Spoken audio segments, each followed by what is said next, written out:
Now then, wanted to come on and have a little bit of a chat today. Hope you're all doing fantastically well. Check out the video from earlier on, a bit of a Harrogate Town preview. But I want to speak this evening about Latte Lath and Leeds being continuously linked with him, which for me is just interesting. Let me know your thoughts in the comment section below. I know on our Patreon group, it was popping off a little bit earlier on. You've got Ekram Kanur mentioning a little bit earlier on today around about 2, I think it was 1 or 2 o'clock. I'll just flash it up for you guys here. Ekram was saying that Leeds United, it's a little bit further down here, I think, but he was essentially saying that Leeds United are continuing talks to sign Middlesbrough striker Latte Lath. Yeah, I mean, I have to say I do see this, and I know we do the rumour mill every single day, and sometimes they do get bits right, but it's quite rare.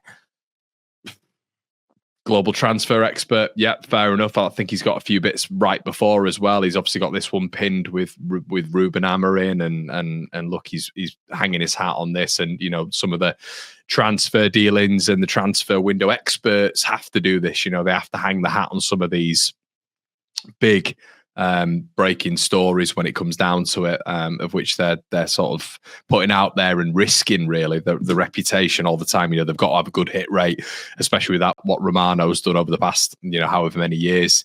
But yeah, I mean, we had Joe Donahue the other day, former colleague of mine, mentioning that JD was saying that reports suggesting Leeds were serious about a 15 million deal for Borough striker Latte Lath this month are untrue on several accounts. The YEP understands. So, yeah, YEP, obviously a highly reputable source. I just don't see it. It doesn't make any sense. It doesn't make any sense. Bamford's under contract for another couple of years. He's out for 4 weeks.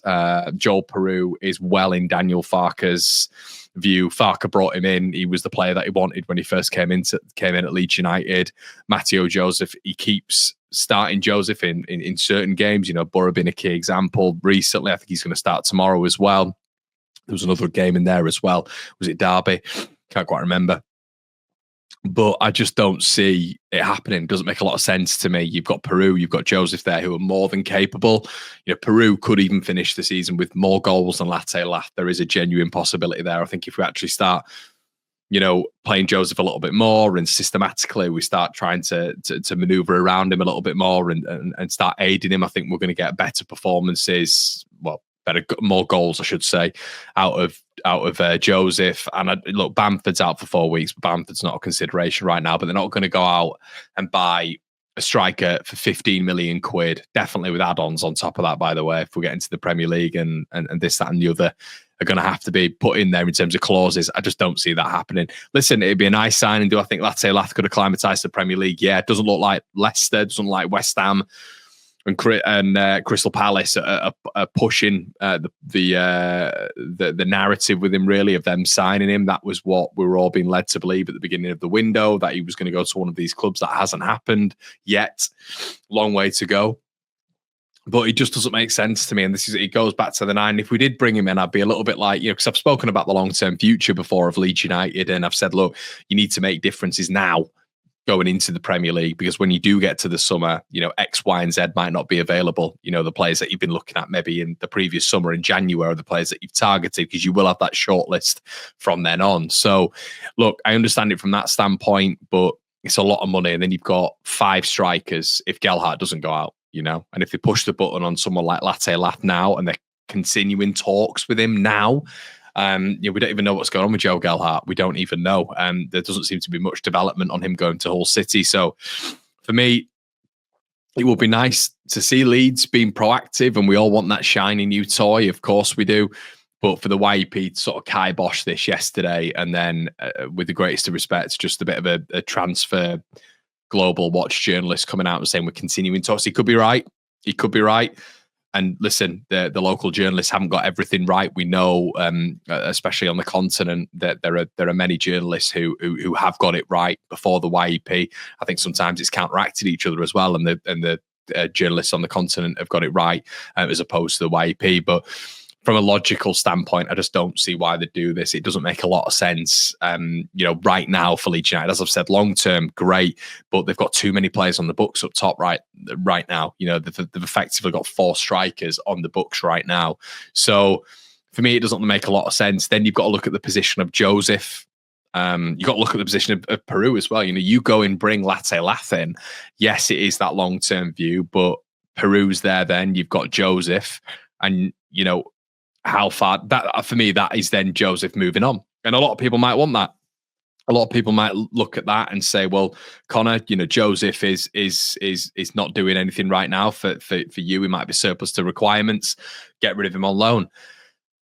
I would rather us do that in the Premier League and then potentially loan Joseph out if it's still not working, which, and he's still not getting enough minutes. That's what I would prefer to do. But I think right now, with Latte Lath coming in and Peru coming, I don't even know what the role of Peru would then be, because his minutes would get reduced because Latte Lath would have to start in most games. He's not coming to Leeds and not starting, especially at this point in his career when Premier League clubs have been asking for him. But yeah, a number 9 is not going to happen. On the back of what Farke was saying yesterday as well, when he seems so content with everything he's got now, and it'll only be opportunistic.